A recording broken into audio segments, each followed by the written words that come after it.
Jeanne, I've already been introducing you to our audience, so we can jump right in. And my first question is actually, what went through your head when you realized for the first time the condition of the lockdown and this feeling that for weeks, months, God knows how long, the city will be on standstill?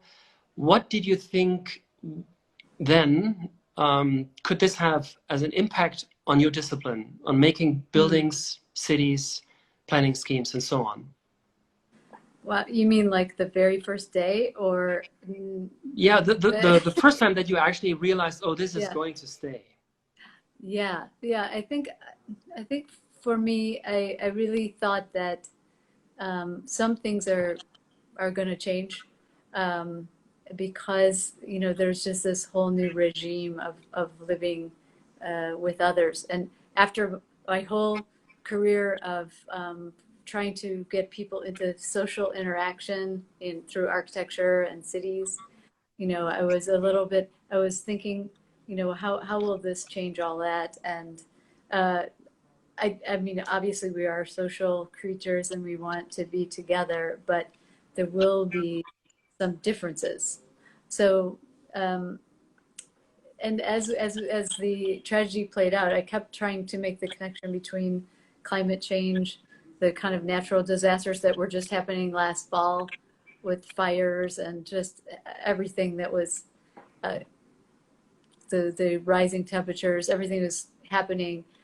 How would this pandemic, how is it related to it, and how does it play into it? And I was thinking what maybe potential ideas could come out of this collision. I mean, you know, not exactly excited about it at first, but then as it wore on, it started to click into my brain that there could be some changes that could come about from these big disasters. In what way do you think could COVID-19 become a catalyst to us doing changes that we actually should have done already? Yeah, well, I think one of the things that it shows us is that we need access to fresh air and the outdoors in our cities and in our buildings. And that's something that, you know, we've been advocating for a long time on every project, but oftentimes you're told by your engineers or your clients, or just, you know, or costs, that it's not possible to have the ventilation that you want, then the connection, the outdoor spaces that you want, the amount of public space that you want. So I think this starts to help us call into question those conservative approaches to engineering that dictate how we design. But why do you think you know, the reflection on COVID-19 might actually propel our efforts to actually come to terms with climate change and understanding and also making progress in defining what architects and urban planners can do to help mitigate that crisis? I sometimes have the feeling the argument is inverse, a logic of replacement, where people say, you know, this crisis is such a blast to the economy, and we just have to, we can no longer afford for now to even think about climate change. We have to help the economy. You know, we have to pump in money to help and save companies. So isn't there let's say the climate change argument on the losing end of this kind of equation?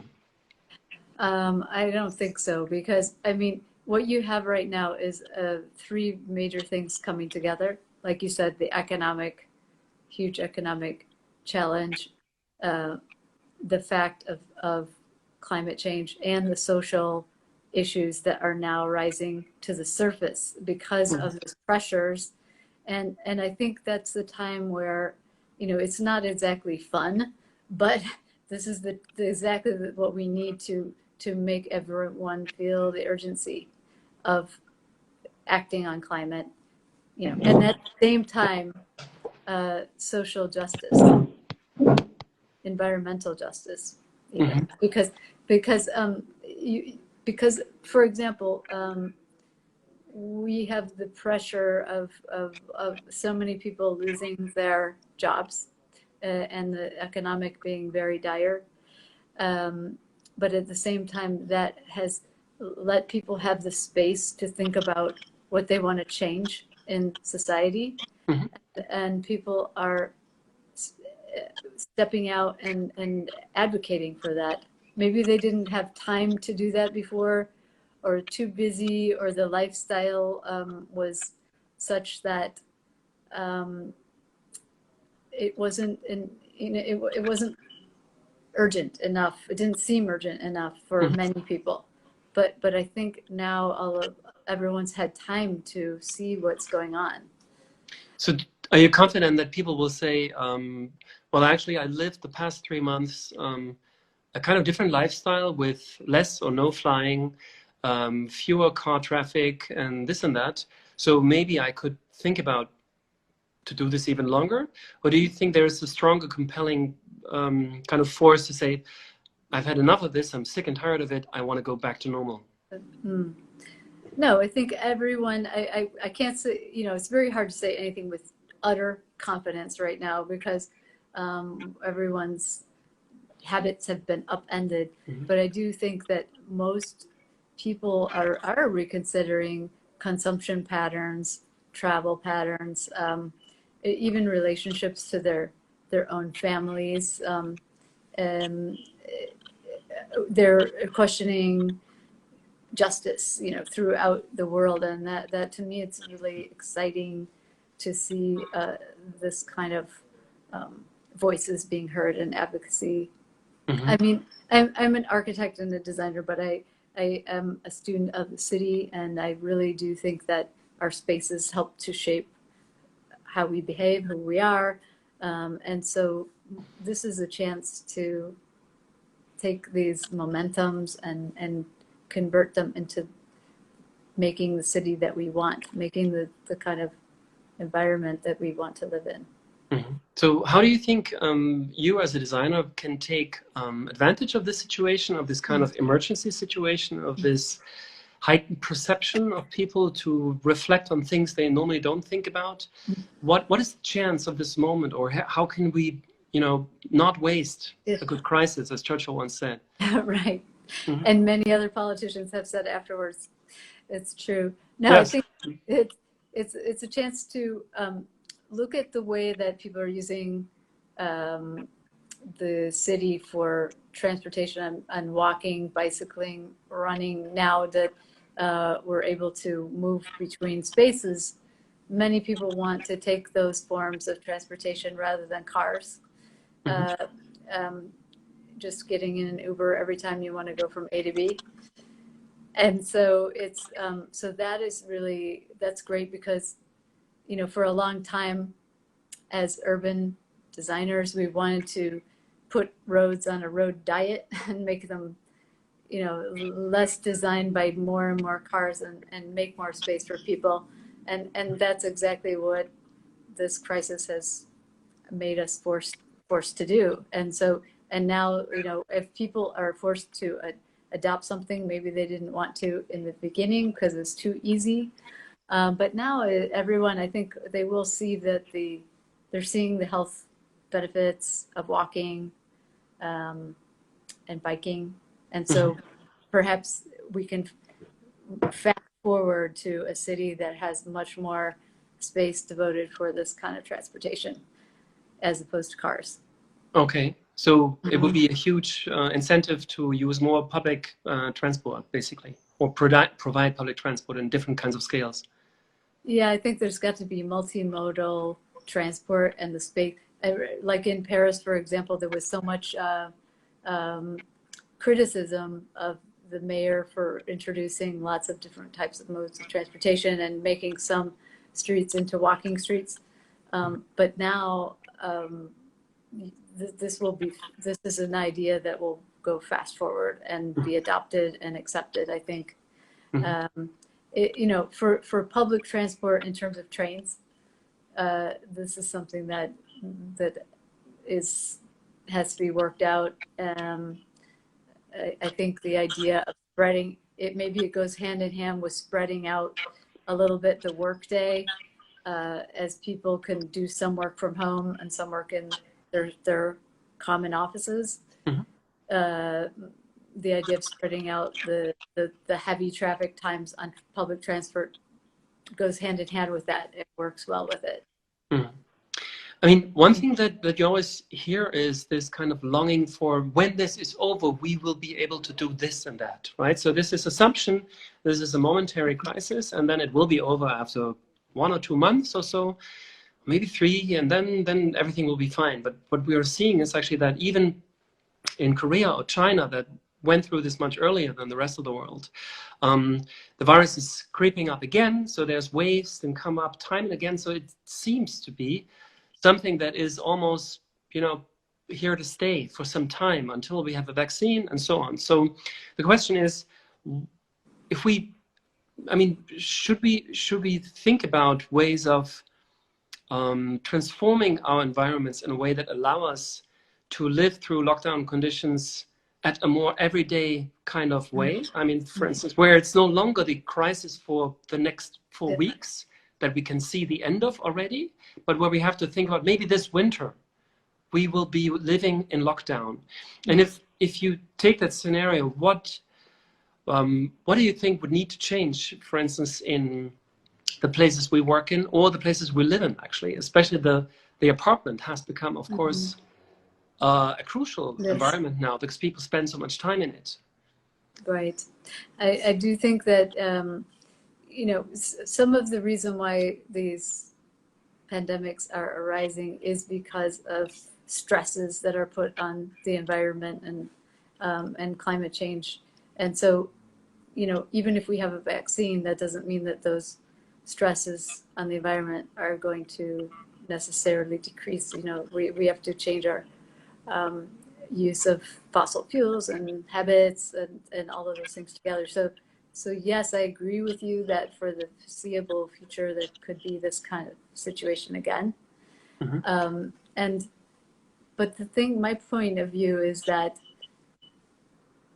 all the things that we were trying to do before this crisis are now things that have become more necessary. So yes, we have to change the city, change the way that we, the safety of the city. And by doing that, I mean designing buildings that give access to fresh air, I think designing cities to have neighborhoods that have all of the immediate amenities within a closer walking distance is a good idea in this kind of emergency situation, so that everyone could be within walking distance of healthcare, of groceries, of green space, especially. And I think that that kind of, the things that we already knew were the right way to design cities, but weren't being adopted, are exactly the solution to continue and push harder on. In fact, you know, now there's a more convincing case to be made for those kinds of urban adaptations. It is an adaptation. It's not a wholesale revolution throwing out of the city, but it is an adaptation that we need to start to accommodate very quickly. Yeah, I think. I mean, yeah, there were fears, you know, in the debate that maybe now the city could lose as you know, momentum as an attractive model for existence, and yet again, you know, another time, and that kind of suburban or rural lifestyle modes can get some kind of an upheaval based on fear, you know, of the virus. And I wonder whether this could also be the inverse, that actually the city becomes more attractive now, exactly in the sense that you were saying that if you provide neighborhoods that allow you to complete your daily life in a time radius of 15 minutes, you realize that's something you can never do if you live in suburbia. Do you think there's you know, I'm just making like let's make this temporal relationship between the New Deal in the US, which basically was a big promotion campaign for suburban lifestyle, everyone moving in their own house, needing to have a car, all the kind of daily appliances, and in this way kind of giving a huge boost to the economy. That was the intention behind it. Now we talk about the possibility of the Green New Deal, you know, to this kind of shift, and which I think would necessitate the inverse movement, right? So the kind of consolidation of the city centers, a higher density living, more mixed use environments where living and working and leisure functions are close by. Is there a chance to use the COVID-19 as a kind of fuel towards that kind of next paradigm shift that our cities seem to need? You know, I think that it is, will people depart and abandon the city for rural areas? I mean, that's, in a way, it's kind of painting it as black and white. We have urban environments, dense urban environments, and there are remote rural environments, but most of what's in between is kind of the sprawling area that is the most problematic for the environment. Yeah. And I think that there's just a need to, I think young people will not abandon the city because there's just the chance for social interaction, opportunities, entertainment, work. Those kinds of things are going to be more exciting and more fun in the city. You have more chance to meet people that are not exactly like you. I think everyone will not be for these remote rural areas, but I do think that, as you say, there's an opportunity to make these kind of middle cities, help them to become more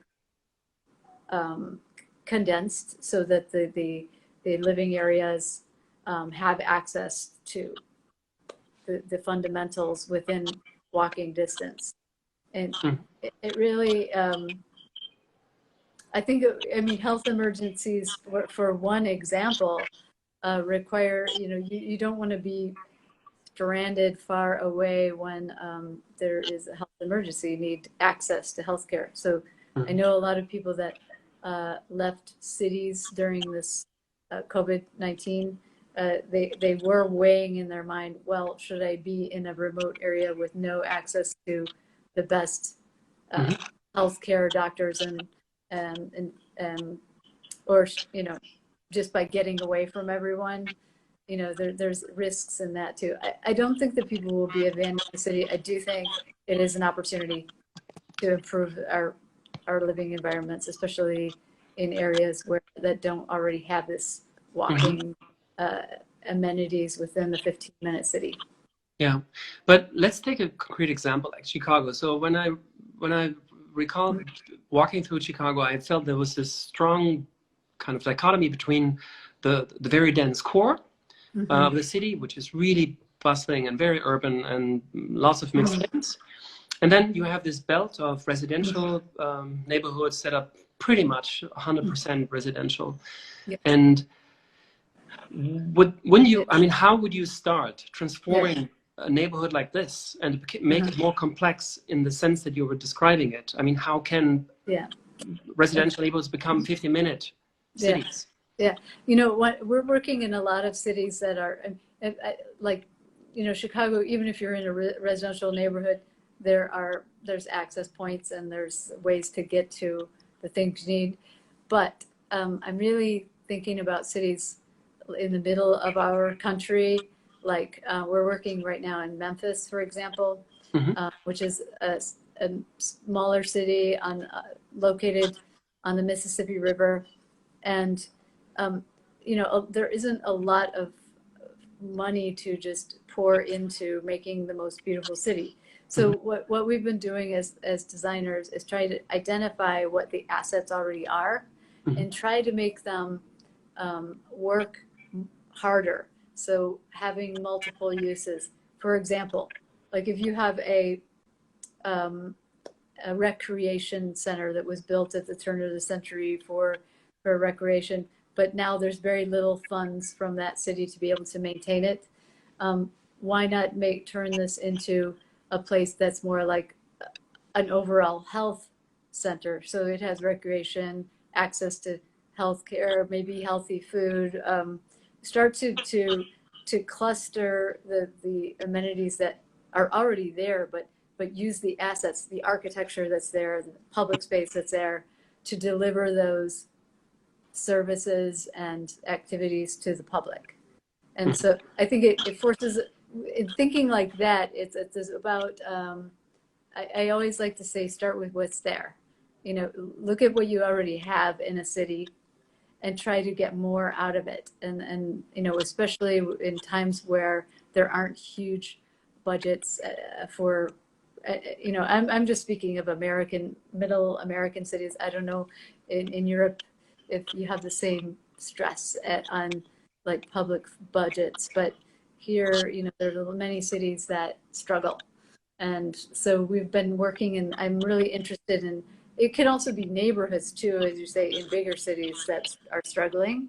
Try to identify the assets that they have, and make and bring program and networked organization to those assets to make them more, to serve better the public, and to start to invest in these areas. And you know, for so long it's been unequal, you know, and this inequity is growing and growing, and I want to use our practice to address some of these less visible cities, to try to help architects also work with local architects to identify strategies on how to improve these places to live.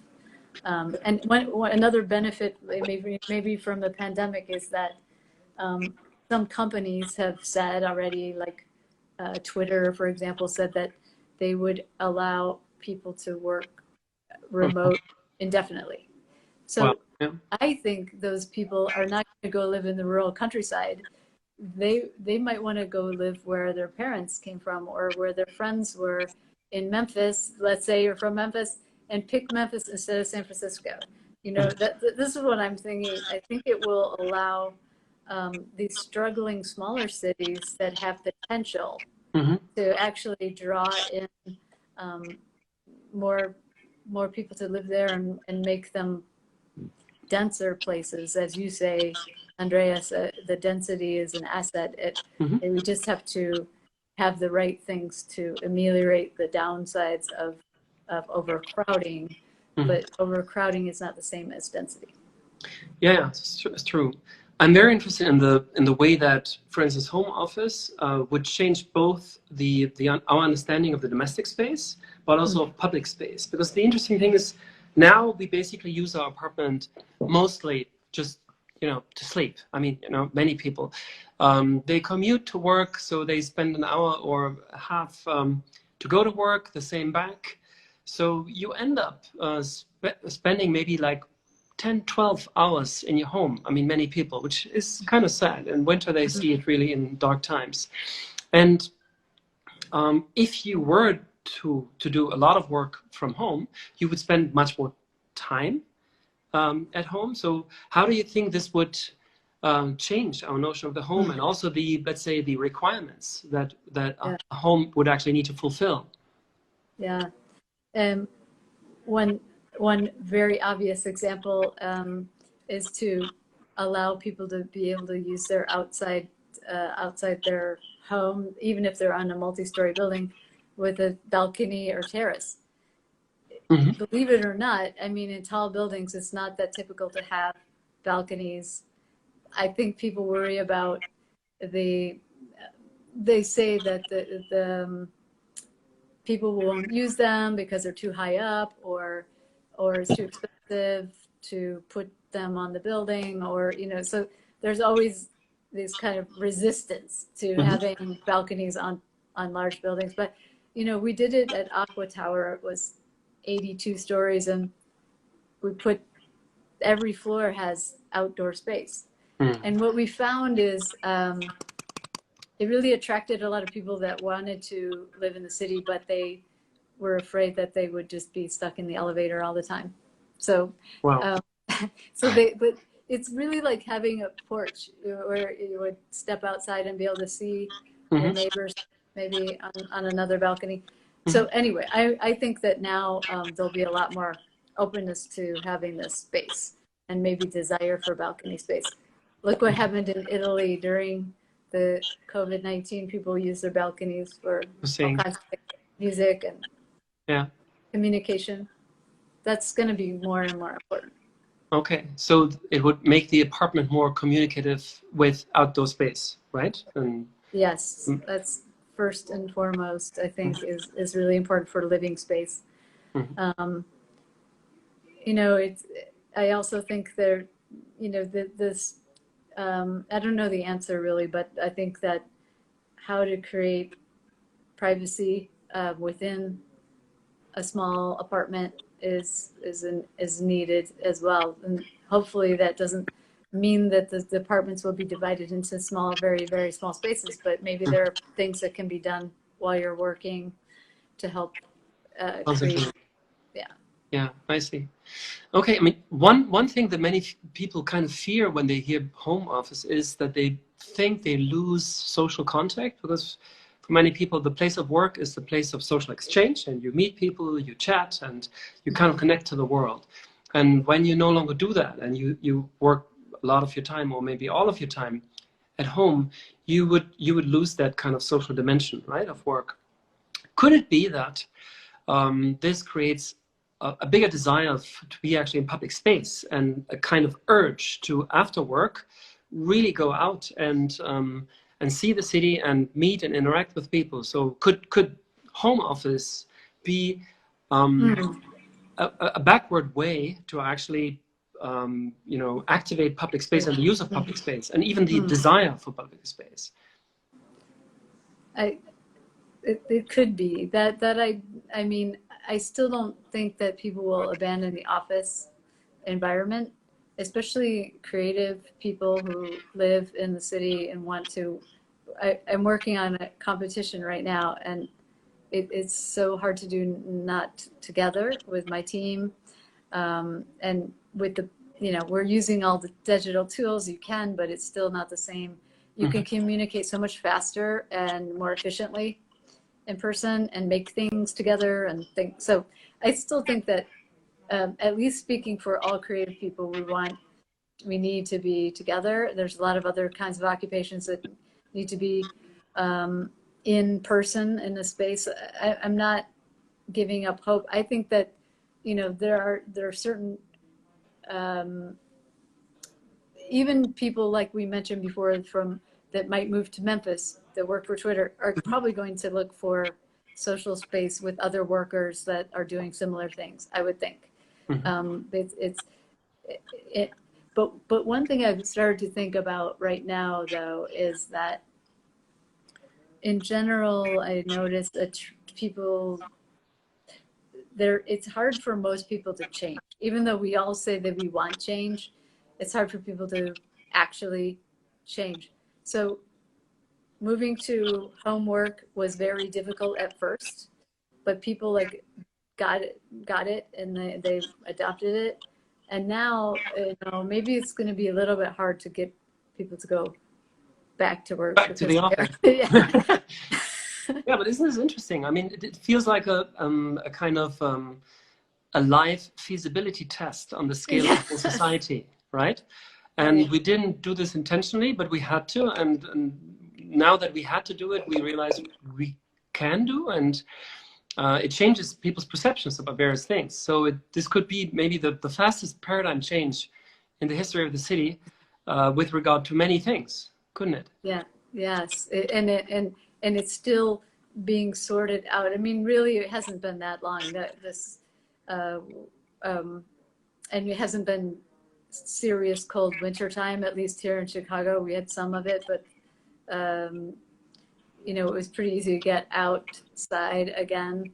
So I think there's still more to be learned, but but I hope we don't lose the moment to really take advantage of the coincidence of all these phenomena to change. And I keep saying, I do think the social change is huge. And I mean, being from the US is maybe different from being in Europe, because you are in older cities that,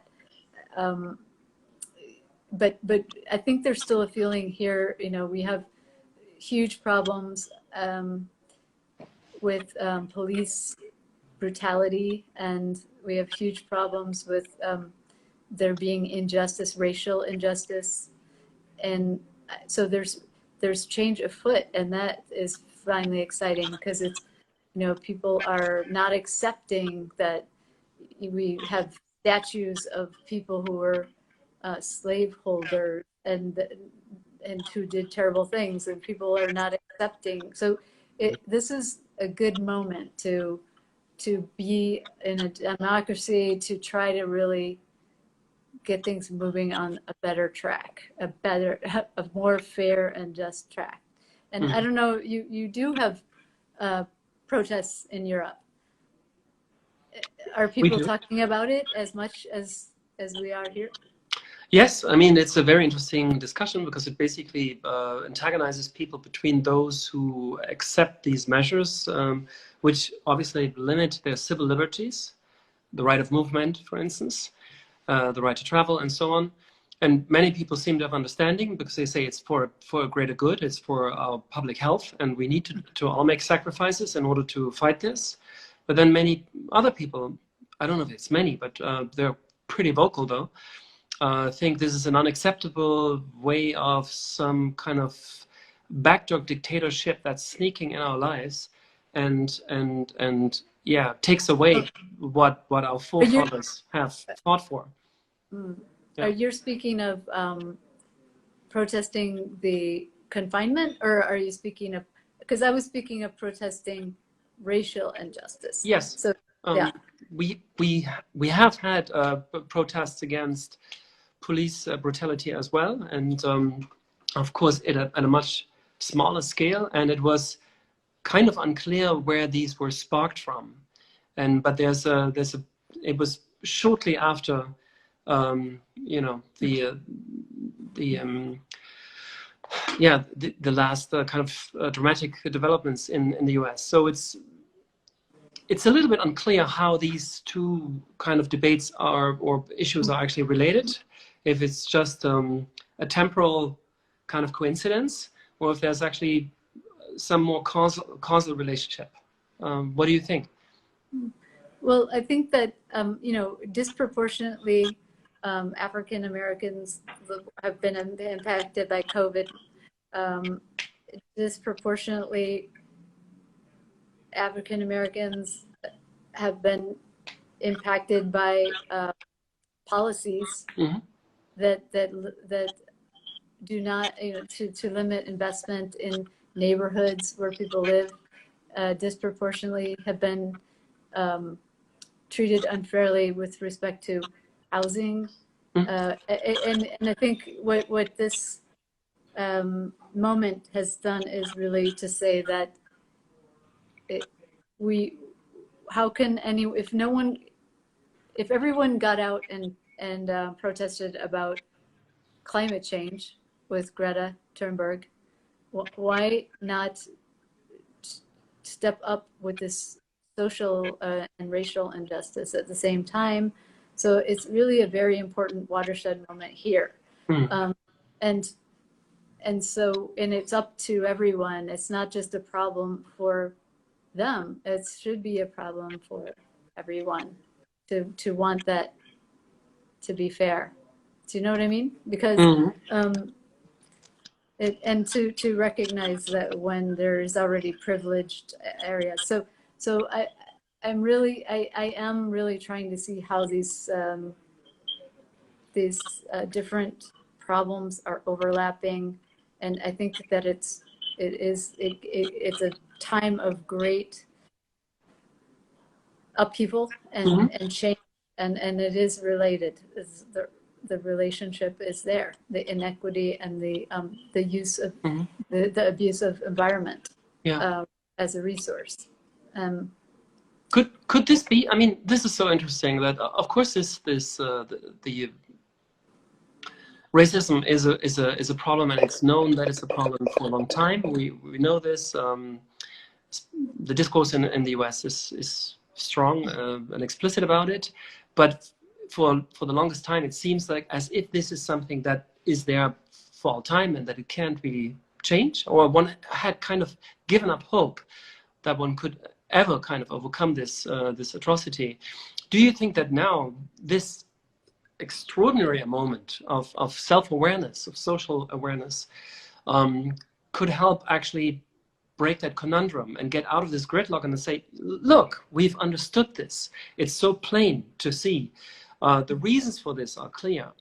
We know that we cannot like this and we cannot accept this as a society, so why don't we just now do something about it? Do you think this could be the moment where that kind of energy of the society would be mobilized to make that step, to say, we don't want this anymore? Yes, that's exactly what I'm saying. Yeah, okay. This is the moment. This is interesting. Yeah, I was maybe the situation in Europe would be slightly different, but there's similar moments in terms of social injustice, racial injustice being an issue as well. But what is really interesting that the COVID-19 cases, especially in Germany, for instance, where the numbers were very good actually, but recently we had some kind of outbreaks again.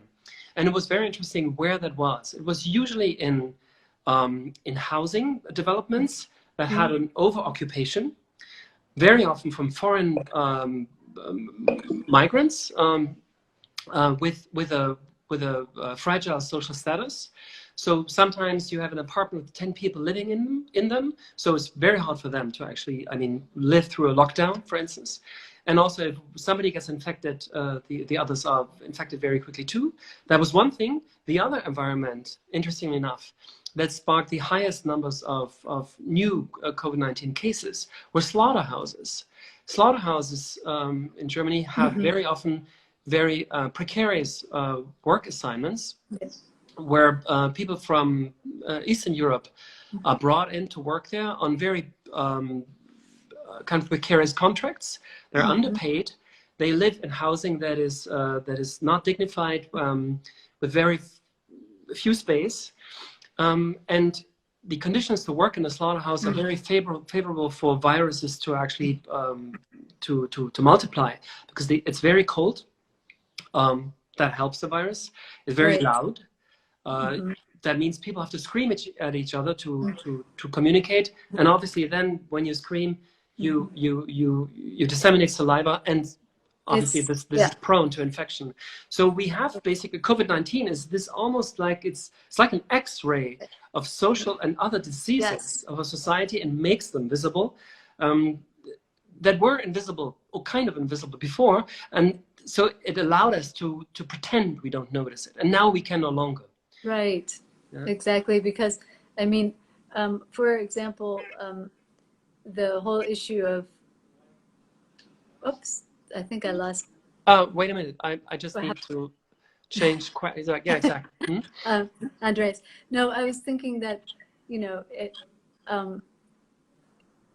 a lot of this stems back to way back in history, to taking things. I mean, being a colonist meant you went and took something that was from somewhere else, and you use that resource without paying for it. Okay. And that, and so in many ways, all of this is coming home to roost, maybe in Europe, where now suddenly people from those former colonies are coming back and wanting to live in Europe. And it's time to make things equal and fair. And but I also think that you also mentioned working conditions. You know, those are, a lot of those working conditions are that way because there's a desire to have meat, for one. There's a desire to have it at a certain low cost, and those things are not without consequences. Mm-hmm. And they have impact on people that work in those industries, and those working conditions are, yes, you're right. Now they're suddenly in our face. They're visible. These are, and they're not acceptable. Mm-hmm. So these are things that, like, everything has to be questioned now and changed. Mm-hmm. I do think as designers, we try to then, like, how does it affect what I do, on a daily basis? Because I'm not designing meat packing plants, and I never will. But it's our job to think about how these bigger issues, how our work and what we do can help. And so, like, for me, thinking about how to take, and we've always done this, but like, how do we have clients from different sectors, not only work for wealthy clients, but try to do projects that are maybe not even a paid client. It could just be a self-initiating project. Mm-hmm. One project we did like that was to think about, it was called Polis Station. So it was really about rethinking what a police station is, to make it more of how could it be a community asset? It's already a building paid for by us, our taxes paid for police stations, but so why can they just turn into fortresses? Mm-hmm. How can we open them and make them more a place where people could interact and potentially start to ease some of the tension between police and community members through making it into public space that can be used for other things besides law enforcement. Like, if we're really trying to create public safety, we would also be addressing mental health issues at the same time, access to healthcare, things like that. So why couldn't this new Polis station be a place that provides public safety in its fullest sense, and not just law enforcement alone? Do you see what I mean? So we came up with a design by talking with people, to asking them what would you want if you could have this Polis station, what kind of uses would go in there. And that's where a designer brain can kind of help in a thing like this. I mean, I'm not a politician or a scientist about COVID-19, but I do know how public space can be put to use, and we can design programs that can come together that could be beneficial. So that's what I think we should challenge ourselves with as designers, is really thinking, how can we use what we already have and make it more useful and fair? Take clients that aren't necessarily the typical ones, and to expand our thinking about each project beyond the footprint of the building itself to the bigger space. Yeah, I mean, how do you think you can? I mean, you obviously have an interesting agenda of what designers can do to change social life and so on. And the question is a little bit, how can architects make proposals for projects they haven't been asked for by a client? You were speaking of self-initiated projects. How important is that for your work? Right. Like, who's stopping you from doing what you want to do? If you're a designer, you're an artist, just do it. I mean, it's your medium to utilize in whatever way you want. Okay. I mean, you also have to pay for it, obviously, if you want to do those projects in your office. Well, yeah.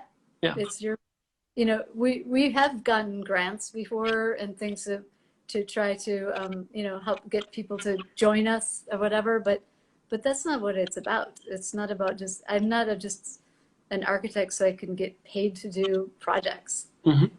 It's part of it.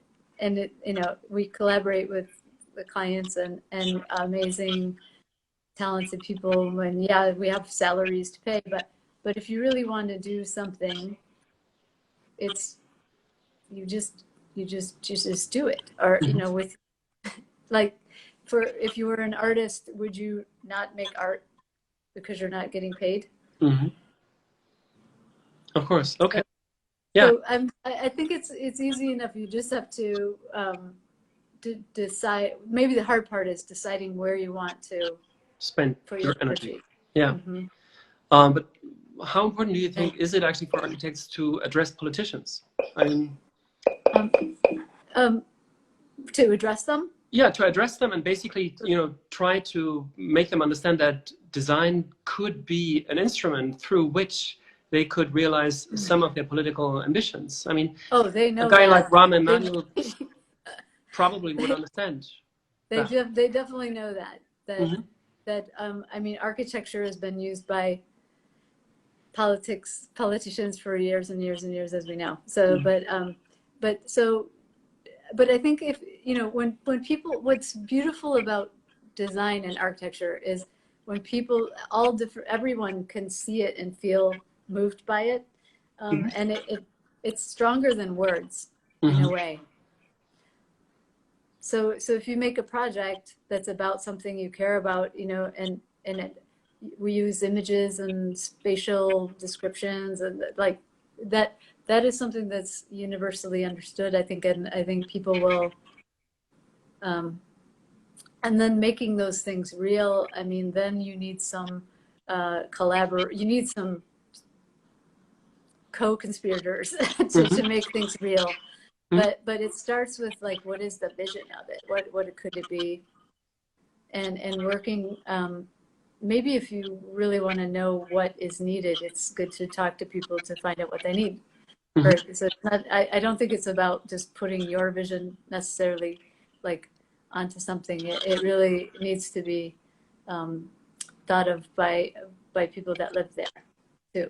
So it's about engaging, and that's why we started this urban part of our practice maybe about 10 years ago, because I realized that we were doing buildings, but the buildings were triggering bigger movements. Like we designed this this pavilion in Lincoln Park Zoo here, which is not really a zoo. It's just a space where near an urban zoo, and we basically besides just doing the assignment, which was the pavilion, we said, like, let's look at this space beyond the building, and did convince our client, who was really interested in improving the whole area, to make it more of an ecological place within the city. So it was instead of having a kind of turn of the century representation of nature, it was really like taking out the edges, really making it a thriving ecosystem. Okay. And so it wasn't just about the building, it's about the bigger place. And now visiting this place over the years, it's really been very strong. People love to go there. Animals love to go there. It's really a model. But if we would have just done the assignment, which was just, you know, just the little pavilion, it wouldn't be the same.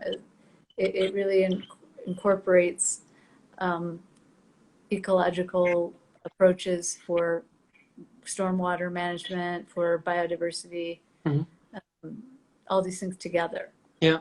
I mean, this implies a notion that as a designer, you shouldn't just execute the brief that's given to you, but actually model the brief and work in requirements and priorities that you think are essential to the project.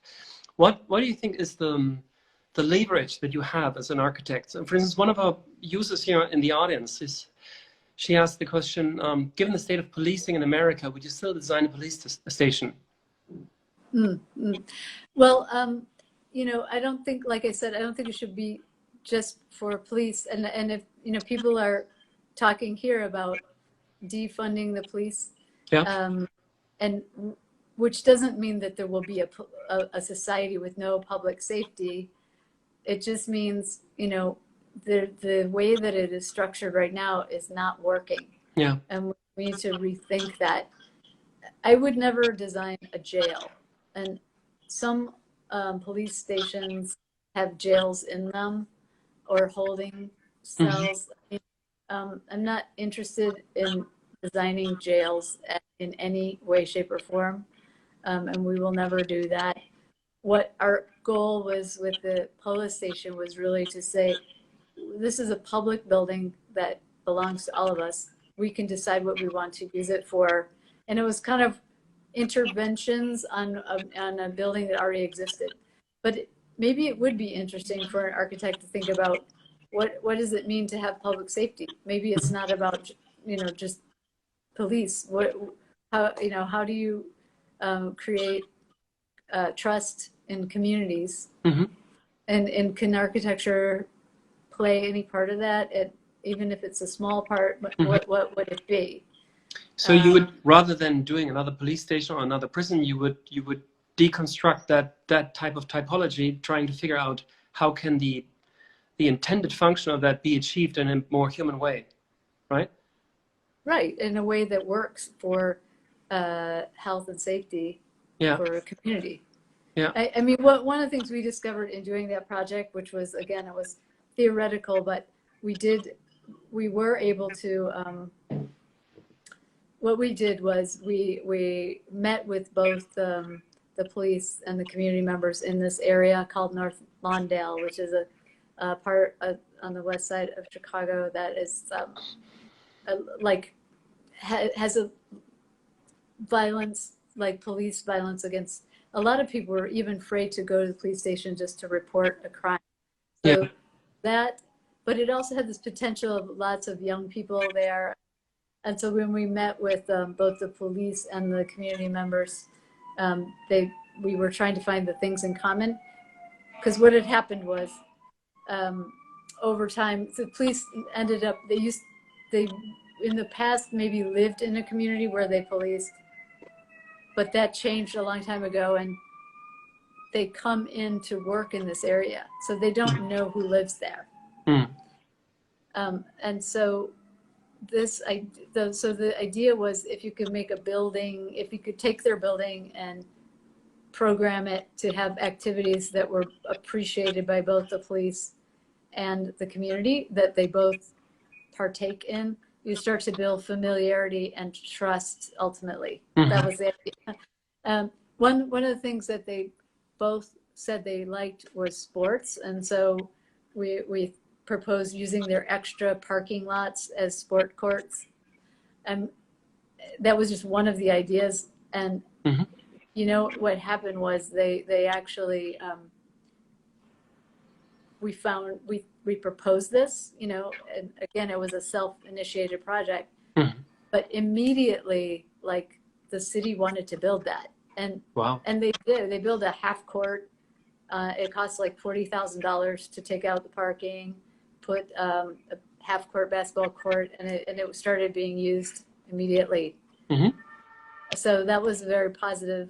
So, but I think, you know, of course, there's more that can be done than a basketball court. It's just small stuff. But it's interesting how you basically stress the importance for architects to not just wait until the phone rings and ask you to do something, but actually step forward themselves and reflect what kinds of environments we actually need, and to be proactive, basically, and rethink and redesign existing briefs into things that you actually want to do.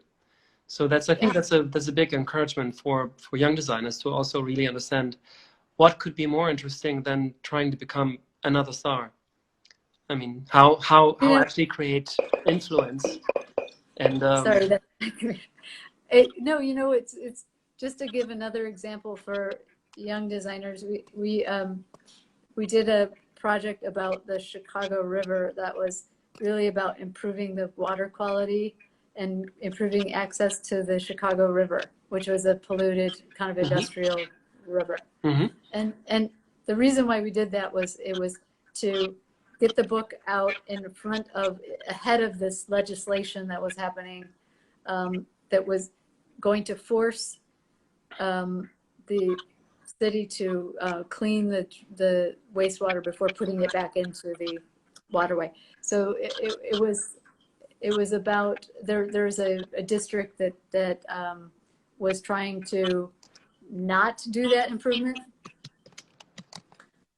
So we got together with the Natural Resource Defense Council and the Joyce Foundation, some other not-for-profits, and created this book just to tell the public, like, what is the history of this river? What is the potential of it? Mm-hmm. And we published that and did some talks about it. Mm-hmm. And, you know, it really did start to change the way we had a new mayor come in, mm-hmm. and he started to adopt this approach of giving people access to the waterways, and came up with this idea of doing some boathouses and other public space along the river. That's to give access. Yeah. The idea being that, you know, if you have access, you start to care about it. So anyway, ultimately, we ended up designing a boathouse on the river, but probably because of this book, but it's not why we did it.